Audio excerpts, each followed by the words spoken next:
ఏయ్, నువ్వెందుకు వచ్చావు ఇక్కడికి? ఇవి మీ చెట్టుకు పూసిన పువ్వులు మా పెరట్లో రాలి పడ్డాయి. ఎవరికి సంబంధించినవి వాళ్ళకే చేరాలి కదా, అందుకే తీసుకోండి. లాస్ట్ ట్రైల్, ఇంకోసారి ఫోన్ చేద్దాం. అయ్యో తీయకండి. ఆ ఫోన్ నాకే అనుకుంటాను. నిన్న నేను గుడికి వెళ్ళినప్పుడు అక్కడ ఒక రౌడీ వెధవ నన్ను ఫాలో అవుతూ వచ్చాడు. నువ్వు రిజిస్టర్ ఇంటికి పక్కింటూనే కదా ఉంటుంది, నేను అక్కడికి ఫోన్ చేస్తాను, వీడైతే వచ్చి అటెండ్ అవ్వు అన్నాడు. వాడే మిమ్మల్ని డిస్టర్బ్ చేస్తున్నాడు అనుకుంటాను.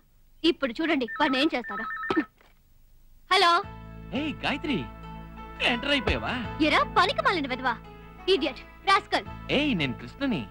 తెలుసు, ఎవరు ఫోన్ చేస్తున్నారో తెలుసు. మరి ఎందుకురా నన్ను తిడుతున్నావు? తిడతానురా, అలాగే తిడతాను. ఎందుకురా ఫోన్ చేస్తున్నావు?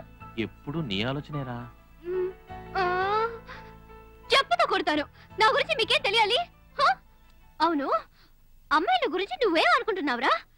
రోడ్లో ఒక అమ్మాయిని చూడడం, ఐ లవ్ యూ అని చెప్పడం, వాళ్ళని మోసం చేసి వాళ్ళ జీవితాలు నాశనం చేయడం, కన్న వాళ్ళు వాళ్ళ వల్ల అవమానపడ్డం, ఖచ్చితంగా ఇలాంటివని నా దగ్గర కుదరవు. అర్థమైందా? సరే, యాక్ట్ చేసింది చాలు. నన్ను కాంటాక్ట్ చేయడానికి నంబర్ ఇస్తాను, గుర్తుంచుకో. 58 58 58.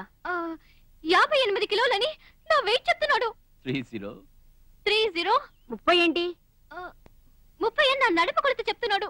దొంగ రాస్కల్.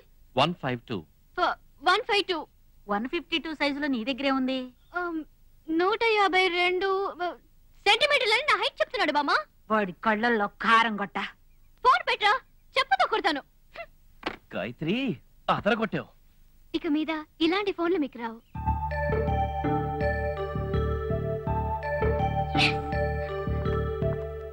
Yes. 5830 ఇదేదో ఫోన్ నెంబర్లా ఉంది కదరా. మన ఇంటికి ఫోన్ చేసి ఆంటీకి నాగ్గా తన నెంబర్ చెప్పాడు చూడు. ఇందులో ఏదో సంథింగ్ ఉంది. ఇది చెప్తే చిన్న పిల్లలు పాఠాలు చదువుకోండి అంటారు. వీళ్ళు ఇంకా మనుషులే చదవలేదు.